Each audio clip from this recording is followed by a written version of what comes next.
Alright, so I'm Daniel Bravo and I got Immanuel Kant. His historical background: he was born April 22nd in the year 1724. He died February 12th in the year 1804 at age 80. He resided in Königsberg, Prussia. The era of where he lived was the Age of Enlightenment. The two major historical movements that affected him and his philosophy was the impact of empiricism and rationalism. Okay, rationalism is going to be represented by who? Give me a rationalist that you've gone over already. Leibniz. Leibniz is a rationalist. Spinoza is a rationalist. Who's your empiricist? Locke. You guys are awesome. You can be all right in test if you know what we're talking about. Wait, who did you say for the I don't know. They did. They do and you don't. Oh, it was three. Spinoza, Leibniz, Leibniz? Leibniz. Hobbes is a rationalist. Hobbes is an empiricist. Bacon's an empiricist, and Locke's an empiricist. How is Bacon an empiricist? The scientific method. Oh, okay. So like science is empiricism. Science is empiricism.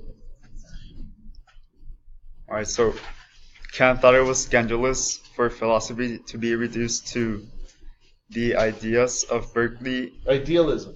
the idealism of Berkeley, and the skepticism of Hume. He was an empiricist too. Kant offered his own proof of external objects by taking a middle approach to the theories of empiricism and rationalism. Metaphysics for Kant concerns a priori knowledge whose justification does not depend on experience, and he associates that knowledge with reason. The project of the critique of reason is to examine whether, how, or to what extent human reason is capable of a priori knowledge. Kant defines metaphysics in terms of the condition after which reason might strive independently of all experience, and his goal in the book is to reach a decision about the possibility or impossibility of metaphysics in general, and the determination of its sources as well as the extent and boundaries of those sources. Okay, pause it. Kant argued against the empiricists that the mind is not a blank state that constructs knowledge through experience in the real world, and against the rationalists who believed that the only way to acquire knowledge was through reason, or like logic. Kant believed that there were some concepts we have in our head that we could not have got by experiencing the world, that could not have got either by figuring them out. Kant called these concepts a priori concepts.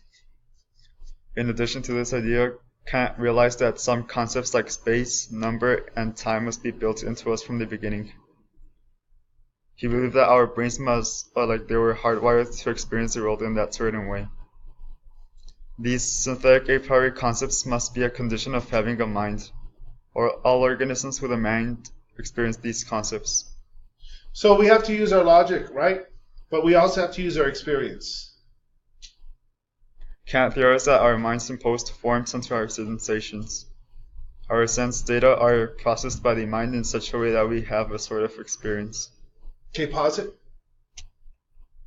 Kant theorized that in order for our sensations to qualify as experience, they must be processed in certain specific ways. The sensations must be subject to spatial-temporal shaping. That is, the perceiving part of the mind must perceive them as objects existing outside of us in space and time. These sensations must also be conceptualized, which means to be brought under new concepts, or like similar concepts. Kant argued that a synthetic a priori claim must be true without appealing to experience. It demands an entirely different kind of proof than those required for analytic a priori claims or synthetic a posteriori claims. A synthetic a priori claim constructs upon and adds to what is continued analytically in a concept without appearing to experience. Well, what is this in junior?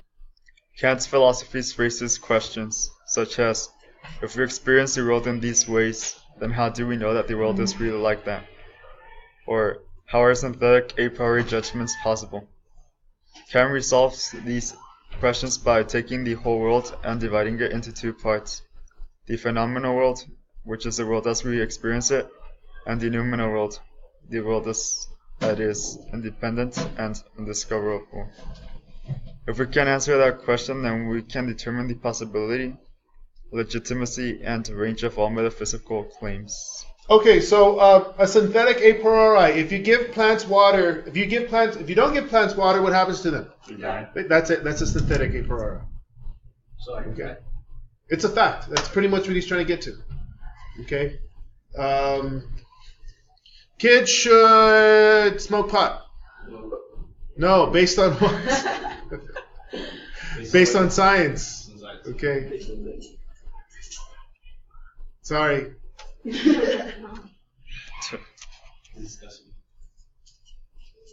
Science tells you.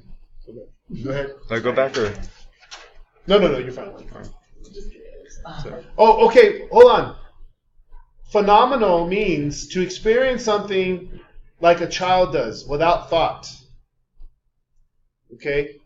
We used to spend thought and you just look at the experience. That's what we call phenomenon. So the numeral world is the things we don't know. Right. And the phenomenal world is what we're looking at. And you want to wait to be critical. Before we go into saying why are freshmen dropping their task scores, they're dropping their task scores is a phenomenon. Why are they dropping their star scores? And that's when we that's when you become and then critical. that's when the science process. Right, and that's when you don't have a stupid solution, like block them or something. Okay.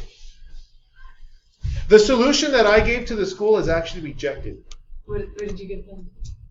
That you're. So in addition, Immanuel Kant's book, The Critique of Pure Reason, addresses the question, what can we know? The answer to this question is that our knowledge is restricted to the mathematics and science of the empirical world. Kant states it impossible to extend knowledge regarding the accountability of the field of metaphysics. Kant continues his argument by stating that the reason that knowledge has constraints is because the mind plays a role in constructing the features which account to our experience. Thus, this limiting the mind's access only to the empirical subjects of space and time. Okay, pause it. So, just